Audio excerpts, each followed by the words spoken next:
Hey, what's going on, everybody? My name is Jay and welcome to the Shiplife. So for today's cruise news, we have a minor update from Carnival Cruise Lines that could potentially be linked to something bigger down the road when it comes to COVID policy, and of course the pandemic, all looped into cruising. Now, this update, I'll be honest with you, some of you are going to love it. Meanwhile, some of you are going to think that maybe it's too soon or you're just flat out not going to like it. So as of this past Wednesday, June 15th, Carnival Cruise Lines has announced that when it comes to medical exemptions for COVID vaccinations, you no longer need a doctor's note in order to sail to or from the Caribbean. Now, I do want to point out that this is only for the Caribbean. It doesn't apply anywhere else. So let's say if you're going to Alaska, for example, it does not apply to this particular situation. Only the Caribbean. Now, at this moment in time during the pandemic or endemic, depending on how you look at it, when it comes to cruising overall, I think the biggest hurdle to tackle for guests would be, of course, the vaccination policies in order to sail and the pre-cruise COVID test.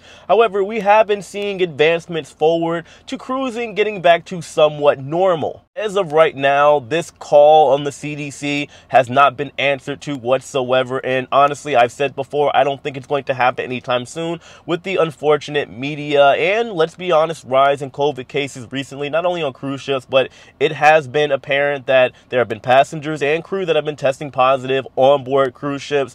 However, I always say that context is very important. Are people sick to the point where they need to be hospitalized? Are people dying? No, then I don't think it's that much of an issue, but I do believe the CDC is going to take a look at the numbers and decide they're not going to deal with it at all. Now, second, we do also have to look at Viking Cruises, as they were the first cruise line ever in the entire world to make it so that pre-cruise testing is non-existent anymore for passengers sailing on their ship. Now, this is important because the average cruiser on Viking Cruises is anywhere between 50 to 70 years old. I believe they have 2 ships that are sailing between the United States and Canada, so those particular ships that are sailing in these regions do not count. But every ship that's sailing over in Europe and all over the world, they now no longer have passengers presenting a negative COVID test. Anyway, when it comes to the Carnival news and their medical exemption update that they just put out, they did send a letter to their travel partners, essentially letting them know that things can change and evolve even more so than they already are. And this is something we've seen throughout literally the entire pandemic over the past couple years. At the snap of a finger,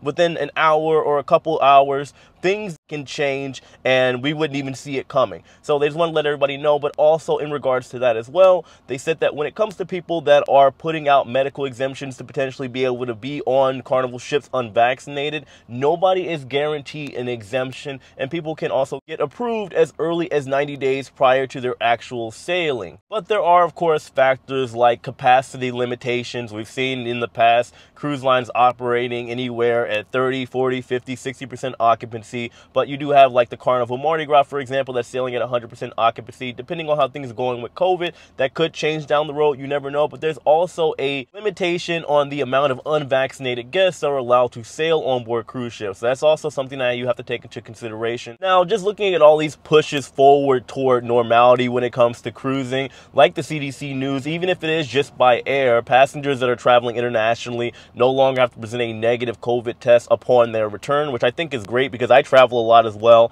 and it is very nerve-wracking knowing that you got to take a test like 48 hours prior to, or even some places are doing 20, or we're doing 24 hours prior to arriving, that you need a negative COVID test. You might get stuck somewhere. It is a good push forward, as well as Viking's new news. You also have Celebrity that has just changed their vax requirements. If you are under the age of 18, you no longer have to be fully vaccinated, but they are still keeping, of course, the testing requirements. I do believe there is a big question that does need to be answered. With all this stuff that's happening, is it finally going to be a realization that we are going to see a push toward things being completely normal down the road, maybe even sometime this year, or who knows, even this summer? Personally, at this time, I would say no.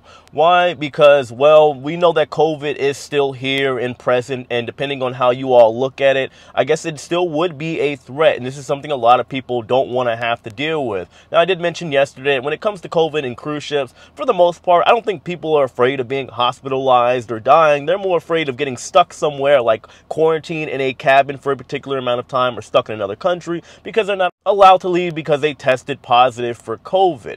But just looking at the bigger picture as well, you also have like the CDC, and there are people that are also testing positive. There are so many things that are happening right now. My point is that when it comes to the CDC in particular, they do have control of what happens with the cruise ship industry. Well, somewhat. The cruise lines are following the guidance of the CDC, but the CDC is not in complete control of the cruise ship industry. I think we talked about that, and that's been going on and has changed since the beginning of the year. But the cruise lines are going to just fall in line because there are other things. Of course, there's the CDC.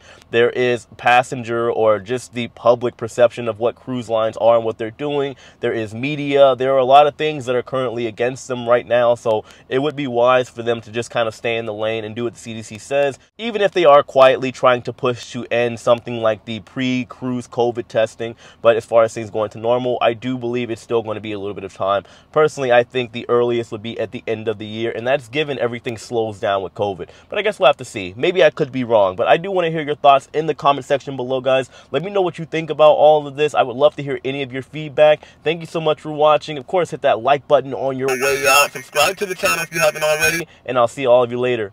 Take it easy.